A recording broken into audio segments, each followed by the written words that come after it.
So after installing this rustic metal backsplash, I learned a few things that will make it much easier the next time I install one. If you found this video before you found my full installation video, go ahead and watch this video because it's going to give you a ton of great information, but I'm going to leave the link to the full installation video in the description.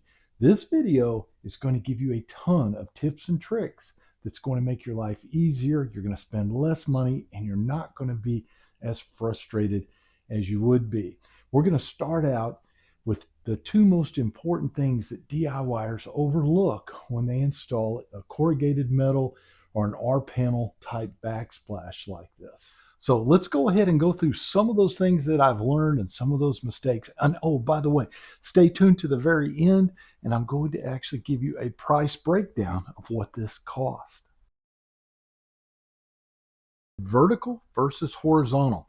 Should you put these where the ribs are going up and down, or whether they're horizontal? Problem you have with them going vertical is you're going to have to overlap them, which means you're going to have a seam at a lot of different locations here that are going to show up.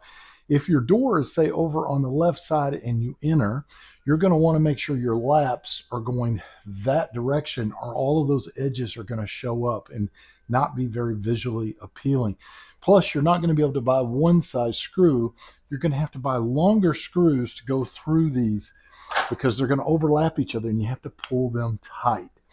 That's why I decided to go ahead and go this direction. One other thing is, by going this direction, I make it pretty much waterproof. If I had it vertical, I have to seal those seams or water can get in those seams and behind my wall. So that's why I went that direction.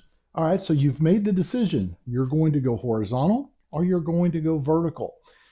What is the next thing that you need to be thinking about? And that is going to be your screws and screw placement. You need to think about that ahead of time because you're going to need to mark all of your studs so you know where they're going to go. And in my opinion, this is the most important part of the entire installation, is how are you going to put those fasteners in? If you just go over here and just say, well, that looks like the middle, I'm going to drill a little hole here and I'm going to put a screw in, and then I'm going to go here and I'm just going to guess again. If you do that, believe me, when you're standing back looking at it, you're going to see differences. It is going to look very amateurish, and it is going to look like somebody just took a shotgun and shot the metal onto the wall. That's not what we want. To give you an example, if you're installing steel R panel or corrugated metal on a building or on a roof, you're generally going to know what your spacing is to where you're going to fasten. You're going to take a tape and you're going to pull it from the beginning of the sheets all the way down, and you'll make one little dot at each spot. So if it's every 2 feet, you're going to go 2 feet, 4 feet, 6 feet, make a dot. You're going to drill them all at the same time. And then when you put those sheets up, it's going to put all the fasteners where they should go, and it's going to look extremely uniform. Well, the problem with that method is we have only one sheet here, unless I'm going to be going the vertical method, and then you're going to have multiple sheets. But in a house, you could have one side of the house that dips down just a little 1/4 of an inch from the side on the left. And if I do that method, it's going to grow. It's just not going to look the way it's supposed to look. So what I do is I use a simple stir stick. I like the stir stick because it's thin. The reason I like it thin is because what I want to do is I'm going to cut off a piece like this, and I'm going to be able to put a marker through it and mark my spot. So how do I know how big I need this? This is called ribs. These are called the flats. And I'm going to simply measure the flat. I have 3.5 inches in this flat. Now yours may be different, so be sure you measure it to see what it is.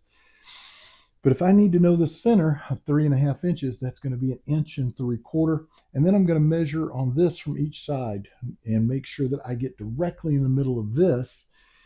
And I'm going to drill a hole. And I'm going to make that hole big enough where that tip can go all the way through like that. So now all I have to do is use my laser and put it where my stud is. And I will simply break the laser beam with the little hole, reach over, and I'll mark it. And I do that on all of them. Then I can move my laser to the next one and continue on, and I'll drill my holes one at a time and put the fasteners in. Now that sounds like a lot of work, but I guarantee it's the one thing outside of the J channel at the top that you close in your jagged edges that is going to make the most difference on how professional your installation job looks. So take the time and come up with a really good method, a little jig that will actually work. You can, by the way, use a long piece and mark it, and that works okay, except for the situation if, say, your room is not totally the same from one area to the next. So if this is a 1/4 of an inch lower over here on this side of my room, as I do each one of those, the little screws are going to start going, up, or they're going to go down depending on whether I'm high or whether I'm low. So it's actually going to move, and you don't want that because you're going to see it when you walk in and you look at your kitchen. I like doing it this way because I know every single one of these screws is directly in the center and it looks great. Tip number 2 would have to do with the actual ribs. The ribs are the corrugated part that sticks up. We call those ribs. If you look at it from the side, you can see how high this one is. This is actually 3/4 of an inch tall. If I had to do it over again, I probably would not use such, big ribs. I would do more of a corrugated where it's got a small rib, or even totally flat, like a stainless steel looks really good. But I did want that rustic look, so that's why I chose this. And on top of it, this is the same panel I used on my roof. So I had leftover paneling that I did not have to go buy, and I was able to just, use it as my backsplash. So keep that in mind when you're actually picking out your panel, because it is going to create problems with things like the outlets. So speaking of the outlets, number 3, you have to know where you are going to place them. Now, I specifically placed my outlets knowing that I was using the metal backsplash so that it would be in between ribs and I would not have to cut a lot of rib out. So keep that in mind when you're doing your layout. You really don't want a rib going right through the center of it. It'll work, but it just creates a little more havoc. If you can get most of your outlets in the center flats, it's going to be a little bit easier. Now the next tip, I believe it's number 4, is going to have to do with water, cleaning, and grease. I already told you I picked a horizontal pattern like this because it helps with water. But you do have J channel. This is the trim that goes all the way around it, which closes in the jagged edges. So if water gets here, it's going to run down and get into that J channel. Same thing if you go to clean it, it's going to get in there and you're going to have water build up in the little track underneath. So be sure you use a good 100% silicone here and silicone those edges, the edge of the top of the actual J channel and underneath the bottom, so the water cannot run underneath it. Make it 100% waterproof, especially if you're using a butcher block top like I am today. Now, also when it comes to cleaning, you can actually wipe this off because it's a painted surface. If you do stainless steel, it is easy to wipe off. If you use corrugated, it may not be real easy to actually clean, but the corrugated, you can seal it with some type of a polyurethane that's going to make it easy to wipe down. Keep that in mind too. Now, the next one, which I believe is 5 if I didn't lose track, is going to be the cut edges. Before you put your J channel on that goes all the way around it, you are going to need to be very careful with those cut edges. They're extremely sharp. If you're not wearing good gloves, you're going to cut yourself. So be extremely careful there. And the last thing that I actually learned that I think is very important is how tight to actually tighten the screws down. I want it snug. I don't want it flopping around. But remember, this is not a structural piece that's going to be outside on the side of a building or on a roof. It's your backsplash. Inside the home, you get a lot of ebbs and flows with the temperature. and the metal will contract or expand, and it's going to make a lot of noise. If you make these too tight, it doesn't allow it to move very well and causes a lot of popping sounds. Also, if you over tighten those screws, you're going to cause a crinkling effect around the screw, and it's going to look awful. So be very careful how tight you tighten the screws. Now, as a bonus, I've got one more I'm going to mention here, and that is my blocks and the cutouts. Now, I kind of messed up on my cutouts because I think the best way to do your cutout is to take the steel and cut out for the actual box, not the wood piece around it.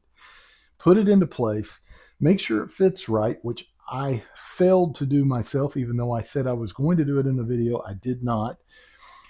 And come back with your wood block after you make it, mark it, and cut that out, and you get a perfect fit. That's going to give you a lot less headache later, because it is probably the most crucial area on here that you're really going to have an issue with.